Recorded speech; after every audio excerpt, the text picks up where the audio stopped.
제가 고등학생 때 추천한 신념이 있었습니다. 저희 때는 이제 영교시 자율학습이 있었거든요. 1교시 수업 1시간 전에 학생들을 미리 들어오게 해서 이제 자율학습을 시켰는데요. 저는 이제 그게 부당하다고 생각을 한 겁니다. 학생이면 1교시 수업 시간부터 들어가야지 수업도 되기 전에 교실에 일찍 들어가서 선생님들을 귀찮게 하는 것은 학생의 도리가 아니다. 이제 이런 확신을 가지고 저는 이 자율학습 시간에는 교실에 안 들어갔습니다. 대부분의 사상가와 신념가들이 그런 것처럼 이 박해를 받았습니다. 선생님들은 일진 시간부터 교무를 지키고 있다가 시간이 됐는데 이 늦게 들어온 학생들을 붙잡아서 화단 정리 이런 중노동을 시켰고요. 할 일이 없으면 몽둥이로 두들겨 팼습니다. 저는 그런 선생님들의 박해를 어떻게든 피해보려고 선생님이 교문을 막으면 개구멍을 들어갔고 개구멍이 폐쇄되면 담을 넘어서라도 제 추천한 신념을 계속해서 이제 견지를 해왔는데요. 그러다가 이제 붙잡히면 그냥 몸으로 때웠었습니다. 그렇게 해도 저는 이 1교시 수업 시간 전에는 어김없이 학교에 들어가서 개근상을 받을 수가 있었습니다. 그리고 그것 때문에 제가 집에서도 혼나는 일도 없었거든요. 근데 요즘은 좀 많이 달라진 것 같아요. 학생들이 제 시간에 학교에 안 오면은 선생님들이 부모님한테 이제 문자를 보냅니다. 당신의 자녀가 지금 이 지경인데 집에서 교육 좀 똑바로 시켜라. 이제 이런 말을 굉장히 친절하게 이제 문자로 보내는 거죠. 저는 이제 한편으로는 선생님들의 입장이 이해가 됩니다. 학생 수는 줄었어도 얼마나 요즘 학생들이 말을 안 듣습니까? 거기다가 예전처럼 체벌도 못하니까 선생님들의 입장에서는 부모님에게 이 학생의 상태를 알릴 수밖에 없는 것이고 긍정적인 의미도 있죠. 그 아이의 교육을 학교와 가정이 같이 분담한다 하는 그런 이제 좋은 차원에서 이해를 할 수도 있겠는데요. 근데 그거를 받은 부모님들의 입장은 굉장히 난감합니다. 이렇게 말씀을 드리니까 제가 그런 문자를 받은 것이 아니냐 여러분들이 그렇게 생각할 수 있는데 절대 그렇지 않습니다. 우리 아이들은 그런 아이들이 아니거든요. 저는 그런 문자를 받은 적이 없습니다. 제 아내가 받은 거죠. 근데 그 선생님이야 이 아이 문제가 있으면 그걸 부모님한테 문자를 보내서 알리면 되는데 부모님은 또 이 내 아이가 그렇다는 그런 상태에 대해서 다른 사람에게 호소를 할 수가 없잖아요. 물론 이건 선생님들이 잘못한다, 어떤 그 의무를 이렇게 유기한다 그런 차원에서 드리는 말씀이 아니고 부모와 선생님의 그 입장이 그만큼 차이가 있다는 겁니다. 선생님들은 그 아이의 잘못을 부모님한테 문자 안에 보내고 손을 털어버릴 수가 있습니다. 도저히 안 고치는 학생도 어쨌든 1년이 지나게 되면 학년과 반이 갈려서 두 번 다시 보지 않을 수 있는 거죠. 하지만 부모들은 그럴 수가 없습니다. 아이의 문제는 곧 나의 문제인 것이고요. 그 아이가 철들 때까지 어떻게든 그 문제를 안고 살아가야 됩니다. 또 심지어는 죽을 때까지 그 자녀에 대한 부담감과 책임감을 떨쳐버리지 못하는 것이 사실 부모님의 입장이죠.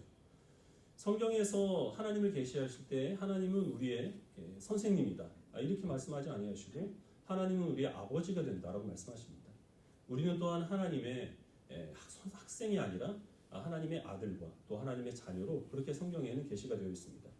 부모라면 당연히 이런 막중한 부담감과 책임감이 있는데 그럼에도 불구하고 하나님께서 우리들을 친구나 아니면 학생으로 부르지 않고 자녀로 불러주신 이유가 무엇인지 오늘 말씀을 통해서 좀 더 우리가 확실하게 살펴보려고 합니다.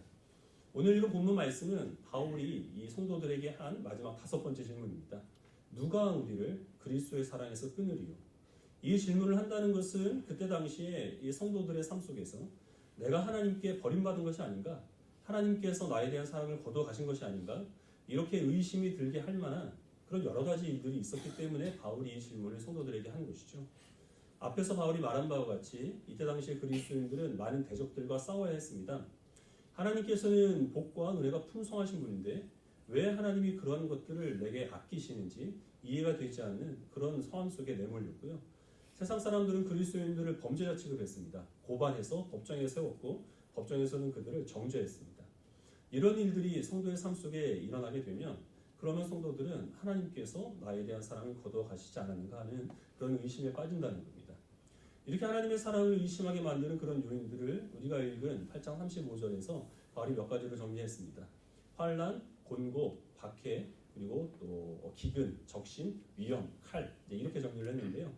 환난과 곤고와 박해라고 하는 것은 예수 그리스도를 믿는 사람들이 믿음 때문에 세상에서 얻는 불이익과 세상 사람으로부터 당하는 괴로움 그런 것을 의미합니다. 기근과 적신은 생활의 궁핍함입니다. 먹을 것이 없고 입을 것이 없는 그런 상태를 뜻합니다. 위험이라고 하는 것은 그리스도를 믿는 믿음 때문에 신변에 닥치는 여러 가지 위협과 그로부터 비롯되는 불안감 그런 것들을 뜻하고 칼은 그것이 실체가 되어서 그리스도를 믿는 것 때문에 어떤 신체의 상함을 당하거나 아니면 심지어 죽임을 당하는 그런 상태를 뜻합니다. 그런 모든 것들이 성도들을 내가 이제는 하나님의 사랑에서 끊어졌나 보다라는 의심에 빠지게 만들겠지만 그러나 바울이 권고하는 것은 그 어떤 누구도 우리를 그리스도 예수 안에 있는 하나님의 사랑 가운데서 끊을 수 없다라는 것입니다. 그리고 그 근거로 먼저 시편 44편 말씀을 인용하는데요. 시편 44편은 이스라엘 백성들이 하나님께 드리는 호소입니다. 우리가 하나님의 언약을 기억하고 주님의 언약을 지키기 위하여서 바른 길로 가기 위해 최선을 다하고 있는데 세상 사람들이 우리를 괴롭힌다는 겁니다. 우리가 주를 위하여서 이렇게 날마다 죽임을 당하고 또 도살당한 양같이 우리가 그런 취급을 당하고 있으니 하나님께서 우리를 긍휼히 여기시고 우리를 구원해달라 이런 내용들입니다. 환난과 궁핍과 그리고 위험 또 그로부터 비롯되는 염려, 두려움 그런 것들이 성도들로 하여금 내가 하나님의 사랑에서 끊어진 것이 아닌가 하는 의심을 들게 하겠지만 그러나 원래 주님의 그 말씀에 충실하게 살아가기를 위한 하나님의 백성들에게는 항상 그런 핍박과 또 궁핍과 환난들이 따른다는 것이죠. 그래서 그것은 우리가 하나님의 사랑에서 끊어졌다는 증거가 아니라 오히려 주를 위하여 성실하게 살고 있다는 그런 반증이 된다는 것을 바울이 말하고 있는 겁니다. 그리고 마지막 37절에서 우리가 이 모든 일들을 우리를 사랑하시는 이로 말미암아 넉넉히 이기느니라 라고 그렇게 선포를 합니다. 우리의 삶 속에 환난이나 궁핍이나 또 이 위협들 이런 것들이 닥치게 되면 우리는 그것으로 인하여서 하나님께서 나를 버리신 것이 아닌가 하는 의심에 빠지겠지만 그러나 그것을 하나님의 사랑을 의심하는 근거로 삼지 말라는 것이죠. 그런 것이 있음에도 불구하고 나를 사랑하시는 하나님의 사랑을 믿고 의지하여서 그 믿음으로 말미암아 이런 시험들을 넉넉히 이기라라는 것입니다. 이 로마서 8장 37절 말씀은 우리가 잘 알고 있는 말씀이고 이론적으로도 우리가 또 잘 이해를 하고 있는 그런 말씀입니다. 하지만 이걸 실천하기는 굉장히 어렵습니다. 실제로 우리의 삶 속에서 핍박이나 궁핍이나 아니면 어떤 신변의 그 안전을 위협하는 그런 요인들이 있을 때 그때에도 우리를 사랑하시는 하나님의 사랑을 힘입어서 그 모든 것들을 넉넉히 견디고 이긴다. 이런 것들은 사실 굉장히 어렵습니다. 어찌 보면 지금 바울은 앞뒤가 바뀐 이야기를 하고 있는 것 같아요. 이런 우리들의 신변을 위협하는 요소들 근심하게 만드는 그런 요인들이 없어져야 그래야 우리가 하나님의 사랑을 의지하게 되는 것이고 그 하나님의 사랑에 힘입어서 또 우리들은 많은 문제들이 이겨나갈 수 있을 것 같은데 그러나 그것 없이 먼저 하나님의 사랑을 우리가 신뢰하고 그것으로 말미암아서 그것을 힘입어 이 어떤 이 시험들이 이겨라라고 그렇게 얘기를 하고 있는 겁니다. 앞뒤가 바뀐 것 같은 이야기지만 그러나 이 이야기가 한치 오차도 없는 진리의 말씀이라는 사실을 우리 같이 히브리서 12장 말씀을 보면서 살펴보도록 하겠습니다. 히브리서 12장 1절부터 13절까지 보도록 하겠습니다.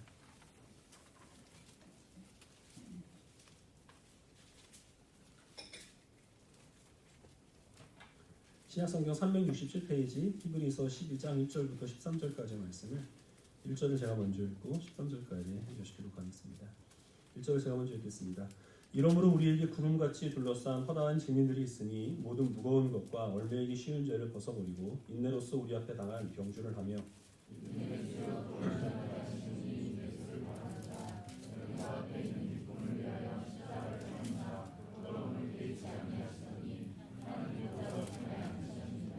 너희가 피곤하여 낙심하지 않기 위하여 죄인들이 이같이 자기에게 거역한 일을 참으신 일을 생각하라.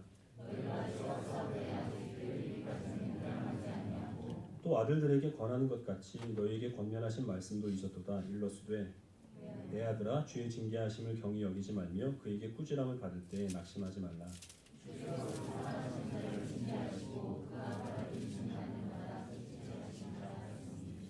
너희가 참음은 징계를 받기 위함이라. 하나님이 아들과 같이 너희를 대우하시나니 어찌 아버지가 징계하지 않는 아들이 있으리요.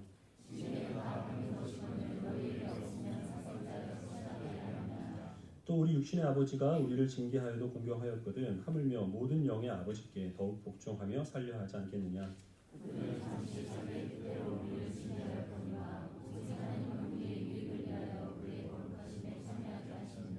무릇 징계가 당시에는 즐거워 보이지 않고 슬퍼 보이나 후에 그로 말미암아 연단 받은 자들은 의와 평강의 열매를 맺느니라. 너희 발을 위하여 굳은 길을 만들어 저는 다리로 하여금 어그를 찢지 않고 고침을 받게 하라. 아멘.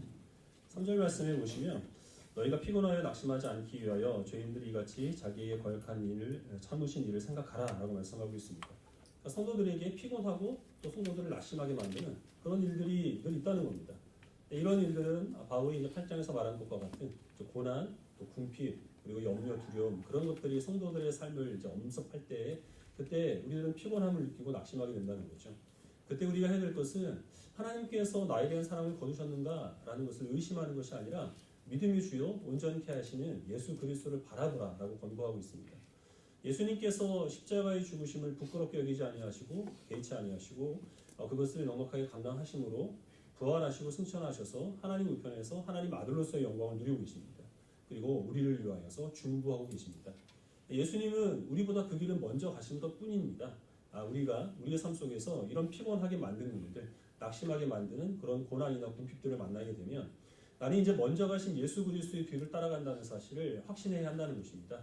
그래서 우리도 하나님께서 그 하나님의 자녀의 영광을 허락하여 주시는 것이고 하나님 나라의 상속자로 온전하게 하시기 위해 그래서 이 연단의 과정을 우리들에게 허락하여 주신다는 사실을 믿는 것이 이런 고난을 만났을 때 우리가 해야 될 일이라는 겁니다. 근데 하나님께서 우리를 하나님의 자녀로서의 영광을 허락하여 주시는데 왜 굳이 이런 고난이나 궁핍이나 또 염려나 두려움 이런 우리가 원하지 않는 방법을 사용하실까요?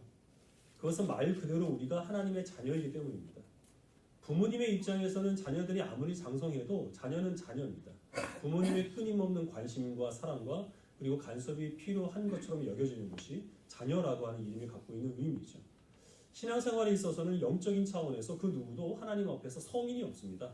우리 모든 그리스도인들은 다 하나님 앞에 서게 되면 하나님의 자녀입니다. 하나님의 사랑과 관심과 그리고 간섭이 있어야만 우리가 하나님의 자녀로서 온전케 될 수 있고 하나님의 약속하신 모든 영광을 누리게 될 합당한 자격을 우리가 갖추게 된다는 것입니다. 그런데 이런 하나님의 사랑과 관심과 간섭은 우리가 자녀들에 대해서 그런 것처럼 자녀들이 항상 원하는 방법으로만 주어지지 않는다는 거죠. 자녀들이 원하지 않아도 우리는 부모이기 때문에 꾸짖어야 되고 잔소리를 해야 되고 그래도 말을 듣지 않으면 체벌이라도 해서 자녀들을 바른 길로 돌려보내는 것이 그것이 우리 부모들이 해야 될 일이라는 겁니다. 지금 히브리서에서는 히브리서 기자가 잠언 말씀을 인용을 하면서 징계라고 하는 표현을 썼습니다. 이 징계라고 하는 것은 꼭 잘못해서 벌받는 것을 뜻하는 것이 아닙니다. 성경에서 사용하고 있는 징계라는 단어는 훨씬 더 광범위한 의미를 갖고 있습니다. 교육, 충고, 또 경고, 또 책망 그런 것들을 다 포괄하는 단어인데요. 부모가 부모로서 자녀를 온전하게 하기 위해 동원하는 모든 교육적인 수단 그것이 바로 지금 이 히브리서에서 말하고 있는 징계라고 하는 것이죠. 바울은 물론 이 히브리서 기자는 그런 징계가 어떤 의미에서는 자녀들이 결코 원하지 않는 채찍과 같은 모습으로 그렇게 나타날 수 있다는 것도 말하고 있습니다. 꾸짖고 잔소리하고 또 때에 따라서는 체벌하는 것을 의미하는 겁니다. 근데 이런 채찍이 있음으로 인하여서 자녀들은 괴로움을 당하게 될 것이고 또 그것을 자녀들이 감당하지 못하게 되면 정말 저 사람이 내 부모가 맞나? 저 사람이 나를 사랑한다고 하긴 하는데 그거는 거짓말이 아닌가? 이런 의심을 품겠습니다만은 히브리서에서 증거하는 게 뭐냐면 이런 채찍과 징계가 없으면 그런 아들이 아니라는 겁니다. 채찍과 징계가 있으므로 내가 그의 아들이고 또 그의 사랑받는다는 사실을 확신할 수 있다는 거죠.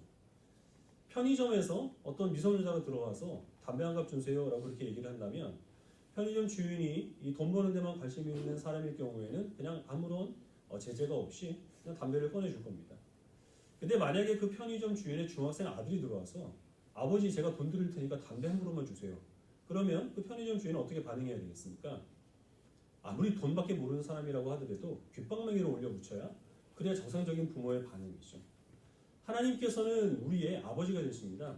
내가 원하는 것을 내가 하나님께서 기뻐하실 만한 정성만 바치면 아무런 제재 없이 있는 그대로 다 허락하여 주시는 편의점 주인이 아니시라는 겁니다. 부모님에게 이 아이가 이런 문제가 있으니 가정에서 교육 좀 시켜라 이렇게 문자 하나 보내놓고 손 털어버리는 그런 무책임한 선생님도 아니시고 끝까지 우리를 책임지시는 아버지가 되십니다. 그래서 하나님께서는 우리가 원하지 않는 방법을 사용하십니다. 꾸짖으시고 나무라시고 잔소리를 하시고 그리고 때로는 내가 원하는 것 하지 못하게 하시고 내가 하기 싫은 것도 하라고 말씀을 하시고 그래도 말을 듣지 아니하면 여러 가지 채찍에 해당하는 그런 방법들을 사용하셔서라도 우리를 온전하게 변화시켜 주시기를 위하여 지금도 우리 안에서 역사하시고 간섭하시는 분이 바로 우리의 아버지 되신 하나님이십니다. 우리의 삶 속에서 이런 하나님의 간섭하심을 채찍과 같은 것으로, 징계와 같은 것으로 우리가 받고 있다면 우리의 감정으로는 그것 때문에 내가 하나님의 아들됨을 의심하고 하나님께서 나를 사랑하지 않는가 하는 그런 마음을 품겠지만, 우리가 그럴 때 믿음의 주요 온전케 하신 예수 그리스도를 바라봄으로써 하나님께서 허락하시는 믿음이 있습니다. 이런 채찍과 징계 때문에 하나님께서 나를 자녀 삼아 주셨고 내가 하나님의 사랑받는다는 사실을 확신하게 된다는 것입니다. 사도 바울은 여기서 채찍과 징계에 해당하는 것을 로마서 8장에서 환난, 또 궁핍, 그리고 또 이 위협들, 또 그로부터 비롯되는 두려움, 그런 것들을 묘사를 했는데요. 어쨌든 간에 이런 것들은 우리가 생각하기에 전혀 좋게 여겨지는 것들이 아닙니다. 좀처럼 우리가 받아들이기 꺼려지는 것들이죠. 그러나 지금까지 우리의 삶을 생각을 해보면 전에도 몇 번 말씀드린 것처럼 지금이 우리를 있게 하는 데 있어서 가장 중요한 역할을 했던 것들, 정말 나에게서 소중한 것들, 어떤 지식이나 기술이나 성품이나 건강, 그런 것들은 쉽게 얻어지는 것들이 아닙니다. 상당히 오랜 기간 동안에 그것을 얻기 위해서 연단과 훈련을 거친 후에야, 그때야 우리들은 그것을 얻게 되는 것인데, 사실 그런 것들이 우리의 삶을 결정짓는 데 있어서 가장 중요한 요소들이죠. 우리가 하나님의 백성으로 온전하게 되는 것, 하나님의 자녀답게 우리의 성품이 거룩하게 변화되는 것도 역시 마찬가지입니다. 저절로 되는 것이 아니라 오랜 연단을 거친 후에야 그런 것들이 가능한 것이고, 그 연단의 과정 가운데서 하나님께서는 내가 생각하기에 채찍과 징계에 해당하는 것들도 얼마든지 사용할 수 있다는 사실을 우리는 인정을 해야, 그때야 비로소 우리들은 하나님의 사랑을 의심하지 않고 넉넉하게 그것을 이겨낼 수 있다는 것입니다. 그리고 또한 그렇게 그 모든 그 훈련의 과정을 하나님께서 내게 주시는 연단으로 여겨서 넉넉히 감당한 성도들에게 오늘 히브리서 말씀은 의와 평강이라고 하는 하나님의 자녀된 그런 성품과 약속하신 은혜로 우리들에게 보장하여 주시고 계시는 것입니다. 히브리서와 로마서가 쓰여질 당시보다 우리가 살고 있는 이 시대에는 사실 이 고난이나 또 궁핍이나 그리고 이런 위협들이 훨씬 덜한 시대에 살고 있습니다. 그러나 과연 우리가 그렇다고 한다면 이렇게 넉넉하고 편안한 그런 환경들이 우리로 하여금 하나님의 사랑을 의심치 않고 확신하게 만들었는가라는 것을 생각해 보면 그렇지만은 않은 것 같습니다. 우리가 과거의 성도들보다 훨씬 더 안락한 삶을 살고 있고 훨씬 많은 것들을 누리고 있고, 또 우리가 안전하게 신앙생활하고 있음에도 불구하고 과거의 그리스도인과 같이 하나님의 사랑을 우리가 확신하지 못한다면 무엇이 문제일까요? 먼저는 내가 하나님의 자녀라는 사실을 입술로는 고백하지만 실제로는 부인하고 있기 때문입니다. 나는 하나님의 자녀여서 내가 나이가 어떻게 됐든 신앙생활을 얼마나 오래 했든 하나님의 끝없는 관심과 사랑과 그리고 또 내가 원치 않는 방법으로 간섭하시는 손길이 필요한 그런 자녀라는 사실을 부인하고 있다는 거죠. 하나님 나를 그냥 내버려 두셔도 나는 알아서 잘할 사람인데 하나님 왜 나를 이렇게 못 살게 구십니까? 라는 그런 마음이 있을 때 우리들은 하나님께서 우리들에게 간섭하시는 손길들을 도무지 사랑의 하나님의 그 표현으로 받아들이지를 못하게 되는 겁니다. 또 한 가지 이유는 하나님께서 우리에게 베풀어 주시는 사랑이 많은 사랑 가운데서 아버지의 사랑이라는 사실을 충분히 이해하지 못하면, 그러면 우리들은 이 하나님의 사랑으로 우리의 시련들을 이기지 못하게 됩니다. 사실 우리가 살아가고 있는 이 시대에는 사랑이 너무 남발되고 있습니다. 별것에다가 다 사랑을 갖다 붙이고 있죠. 물건 파는 사람이 이 고객님한테도 표현하는 것이 사랑이고요. 연예인들이 팬들을 향하여서 얼굴도 모르고 이름도 모르는데 소나트를 날리면서 사랑합니다 라고 얘기를 합니다. 그러면 팬들은 정말 그게 자기를 사랑하는 줄 알고 감격해서 눈물을 막 뚝뚝 흘리게 되는 것이 오늘날 쉽게 우리가 확인할 수 있는 그런 사랑이 남용되고 있는 현상입니다. 사실 그런 것들은 사랑이라고 표현해서는 안 되는 것이고, 엄밀한 의미에서는 그냥 호의라고만 얘기를 해야 되는 겁니다. 물론 호의도, 호감도 굉장히 좋은 그런 감정이죠. 하지만 호감이 사랑을 대신할 수는 없습니다. 호감이라고 하는 것은 이 감정적인 것이어서 지금 호감을 갖고 있다고 하더라도, 그러나 상황이 바뀌고 또 감정이 식게 되면 하루아침에 비호감으로 얼마든지 바뀔 수 있습니다. 호의를 베푼 사람에게 또 순식간에 그런 마음이 바뀌게 되어서 이렇게 혐오하게 되는 그런 일들도 얼마든지 일어날 수 있게 되는 겁니다. 하나님께서 우리에게 약속하신 사랑은 호감이 아닙니다. 아버지의 사랑입니다. 이 아버지의 사랑이라고 하는 것은 사랑하는 대상을 위하여서 가장 귀한 것도 아낌없이 내어줄 수 있는 희생이 동반되어야만 하는 것입니다. 그 사랑하는 대상이 상황이 아무리 바뀌고 감정이 아무리 식는다고 하더라도 그럼에도 불구하고 끝까지 책임지는 그러한 것이 하나님께서 우리에게 약속하여 주신 아버지의 사랑입니다. 친구 간에는 이런 사랑이 불가능합니다. 친구들이 우리들에게 충고는 할 수 있죠. 잘못한 거 있으면 뒤통수 한 대 때리면서 정신 차려라 이렇게 얘기를 할 수 있지만 친구가 우리를 징계할 수는 없습니다. 우리를 책임질 수는 더더욱 없습니다. 연인 간에는 어떤가요? 사람들은 연인 간의 사랑을 최고의 사랑으로 그렇게 칭송을 하고 있습니다. 하지만 이 연인 간의 사랑이라고 하는 것은 동등한 상태에서 서로 주고받는 것이죠. 아무리 내가 상대방을 책임지고 싶고 상대방을 위하여서 많은 것을 아끼지 않고 희생하고 싶어도 상대방이 그걸 원하지 않으면 어떻게 됩니까? 아무런 소용이 없는 겁니다. 연인 간의 애정이라고 하는 것은 사실 친구 간의 우정보다 더 깨어지기 쉬운 사름판 같은 그런 연약한 것입니다. 하지만 아버지의 사랑은 그렇지 않습니다. 어떤 경우에도 변하지 않고 아무리 많은 희생과 손해를 감수한다고 하더라도 그 아버지의 사랑은 늘 우리를 붙들고 있습니다. 하나님께서 아버지로서 우리를 사랑하시기 때문에 우리가 자녀들에 대해 그러는 것처럼 아이가 아프면 아이가 싫어한다고 하더라도 괴로워한다고 하더라도 병원에 데려가서 주사를 맞히십니다. 아무리 위험한 곳을 가리고 때를 써도 아버지는 결코 그것을 용납하지 않습니다. 어떤 이 아이의 괴로움을 그가 호소를 하고 아이가 그 부모를 싫어한다고 하더라도 위험한 것을 절대 아이에게 허락하지 않는 그것이 하나님의 사랑입니다. 하나님께서 우리를 아버지로서 사랑하시기 때문에 우리들의 모든 부족함과 연약함, 허물들이 드러나면 하나님은 그것을 하나님의 책임으로 여기시고 같이 아파하십니다. 그것을 고치시기 위하여서 끝까지 우리와 함께 하시고 마지막 순간까지 책임지시는 것이 바로 아버지의 사랑입니다. 주로 전통적인 가정에서는 이 일을 아버지가 감당을 했죠. 같이 부모님이 다 자녀를 사랑하는 것은 마찬가지지만 그 아이가 괴로워하고 심지어 부모를 싫어하는 한이 있어도 그래도 아이를 때려서라도 바른 길로 인도하는 것은 주로 아버지가 한 일이었습니다. 그래서 가정에서 아버지가 어머니에 비해서 자녀들에게 이제 인기가 없는 게 현실인데요. 그래서 이 성경에서 하나님께서 우리에게 베풀어 주신 사랑을 부모의 사랑이라고 하지 않고 아버지의 사랑이라고 말하는 이유가 바로 거기에 있습니다. 이 아버지의 사랑은 자녀들에게 있어서 징계와 채찍에 해당하는 것이 포함됩니다. 그러나 우리가 하나님의 그 간섭이 필요한 자녀라는 사실을 인정을 하고 하나님께서 나를 이 징계를 통해서도 바른 길로 온전하게 세우시기 위해서 역사하신다는 사실을 감당을 할 때 우리는 그 하나님의 사랑을 믿는 믿음으로 지금 나에게 닥친 모든 시련들을 넉넉히 이길 수가 있다는 것입니다. 말씀을 같이 우리 보겠습니다. 고린도 후서 11장 23절부터 30절까지 말씀입니다.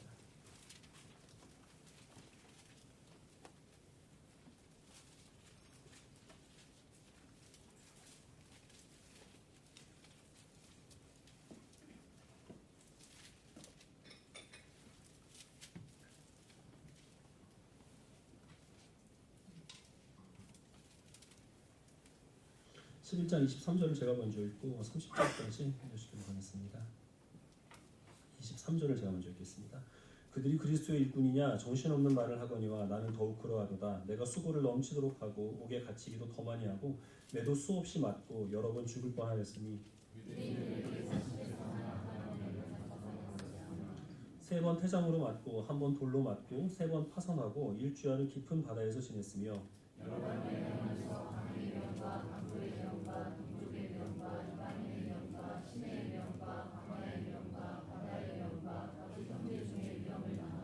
또 수고하며 애쓰고 여러 번 자지 못하고 줄이며 목마르고 여러 번 굶고 춥고 헐벗었노라.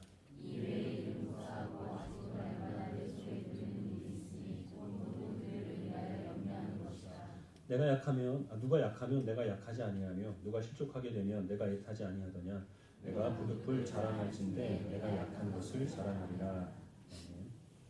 소설이든지 수필이든지 노래 가사든지 아니면 편지든지 모든 사람의 글에는 글을 쓴 사람의 삶이 녹아져 있기 마련이죠. 바울 서신도 역시 마찬가지인데요. 바울이 로마서에서 우리에게 환난 그리고 궁핍 또 위험 그런 것들 때문에 성도들은 하나님의 사랑을 의심할 때가 있다. 의심하게 되는 그런 시험을 당할 때가 있다. 이렇게 얘기를 한 것은 바울이 실제로 그런 시험을 당했고 그 시험 가운데서 바울이 아마도 하나님께서 나를 버리신 것이 아닌가 하는 그런 의심을 품었기 때문일 겁니다.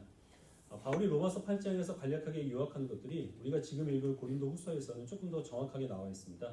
바울은 복음을 전하기 위해서 수차례 매를 맞고 옥에 갇혔습니다. 또 그는 산에 가든지 광야에 가든지 도시로 가든지 또 강으로 가든지 어디에서나 자기의 생명을 위협하는 무리들로부터 항상 위험한 처지에 놓이게 되었습니다. 바울은 사람들에게 환영을 받지 못했는데요. 유대인은 유대인들대로, 이방인은 이방인들대로 바울을 미워했습니다. 이런 여러 가지 상황들이 있었고 또 바울을 힘들게 만든 궁핍함의 그 요소들이 있었습니다. 먹을 것이 없었고 또 제대로 입지를 못했고 잠을 또 청할 수도 없는 그런 많은 어려운 일들을 겪었고 그 때문에 바울은 하나님께서 나에 대한 상을 거두셨는가라는 의심에 빠지게 되는 그런 상황들이 있었다는 것이죠. 하지만 고린도 후서에서 바울이 증거하는 것은 내가 여러 가지 자랑할 것들이 많이 있지만 그러나 나는 다른 사람들보다 이렇게 더 많이 수고하고 더 많이 고생한 것들을 지금 나의 자랑거리로 삼고 있다. 그렇게 증거하고 있습니다. 왜냐하면 시편 44편에서 말씀하신 바와 같이 주를 위하는 사람들은 세상으로부터 죽임을 당하고 도살당한 어린 양과 같은 그런 취급을 당하기 때문이라는 겁니다. 내가 이렇게 다른 사람들보다 더 고생하고 다른 사람들보다 더 연약한 처지에 있다는 것은 내가 더욱더 주를 위한다는 것이고 하나님께서 나를 주의 뜻을 이루기 위한 도구로 삼아주셨다는 것이고 그것이 하나님께서 나를 사랑하신다는 증거가 되기 때문에 나의 약함을 자랑한다라고 고백하는 겁니다. 조금 넘어가셔서 우리 12장 8절부터 10절까지 또 한 절씩 교독하겠습니다. 12장 8절을 제가 읽겠습니다. 이것이 내게서 떠나가게 하기 위하여 내가 세 번 주께 간구하였더니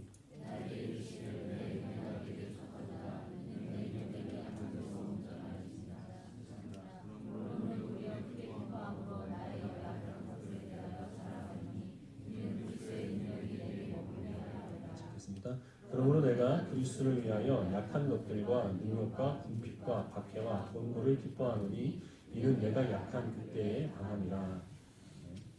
지금까지 나열한 복음을 전하면서 바울이 당했던 이런 고난을 외에 바울을 크게 힘들게 한 것이 있었는데요.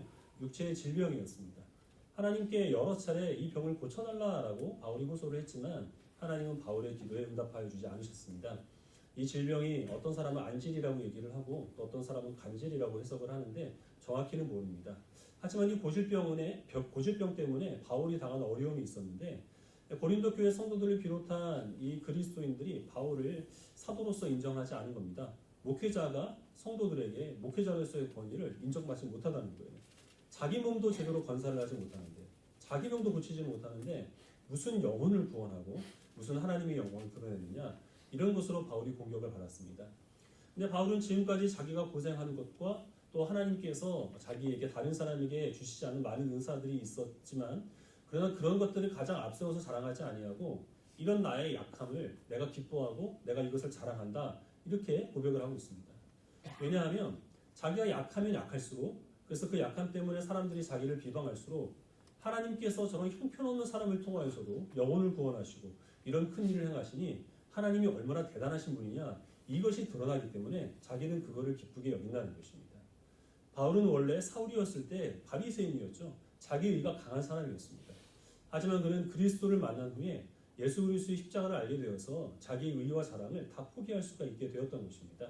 그리고 바울은 지금까지 복음을 전하면서 당한 모든 고난들 또 하나님께 기도하지만 좀처럼 해결되지 않는 그런 고질병 그런 것들을 통하여서 지속적으로 연단을 받았습니다. 그리고 그것이 자신으로 하여금 자기의 약함이 드러나게 돼요. 하나님께서 이런 부족한 자를 통하여서도 은혜를 끼치는 영광과 능력의 하나님이라는 사실을 증거하게 되었으니 그것을 기뻐하고 그것을 자랑하게 되었다는 것입니다. 그리스도의 십자가가 없다면 하나님의 사랑을 의심하게 만드는 그런 많은 요소들도 예수 그리스도를 바라봄으로 말미암아 오히려 그것이 나를 하나님께서 크게 사용하여 주시고 하나님의 능력을 드러내는 귀한 그릇으로 삼아주신 하나님의 사랑의 증거가 되었다는 겁니다. 하나님께서 우리를 자녀로 삼아주지 않으셨다면 지금보다 하나님이 우리를 훨씬 더 친절하게 대하셨을 수 있습니다. 미성년자가 담배를 달라고 했을 때 신분증도 확인하지 않고 기꺼이 내어주는 그런 편의점 주인 얼마나 친절합니까? 학생이 아무리 지각을 하고 결석을 해도 그것 가지고 탓하지 않고 무조건 잘했다, 착하다, 예쁘다 칭찬해주는 선생님은 학생들 사이에서 인기가 많을 겁니다. 하지만 하나님은 편의점 주인이 아니고 학교 선생님이 아니라 우리의 아버지가 되시기 때문에 우리가 생각하기에 친절하지 않은 방법으로 우리를 다루실 수 있다는 사실을 여러분들이 기억하시길 바랍니다. 혹시 하나님께서 왜 이렇게 나를 혹독하게 다루시는지, 왜 내 문제를 좀처럼 해결해 주지 아니하시고 이런 연명 가운데 내버려 두시는지, 내가 생각하기에 채찍에 해당하는 것으로 나를 하나님께서 징계하여 주시는지 그것 때문에 믿음의 시험이 있다면 그것이 우리를 하나님의 사랑에서 끊었다는 증거가 아니라 하나님께서 나를 자녀로 불러주셨다는 증거이고 지금도 여전히 나를 사랑하신다는 그런 부인할 수 없는 확증이 된다는 사실을 기억하시고 하나님의 그 선하신 손길 가운데서 연단받아 죄의 백성으로 거룩하게 변하는 것을 인생에 있어서 가장 중요한 우선순위로 삼을 수 있는 지혜로운 백성들이 되시기를 바랍니다. 지금 우리를 힘들게 만드는 어떤 고난이든 내게 있어서 불편하게 나를 고통스럽게 만드는 그런 궁핍함이든 장래에 대한 염려, 불안감 그런 것이든지 이런 모든 것들을 나를 사랑하시는 하나님의 그 놀라운 은혜로 말미암아 넉넉히 이기기에 부족함이 없는 주의 백성들이 되시기를 주의 이름으로 축원합니다. 기도하겠습니다.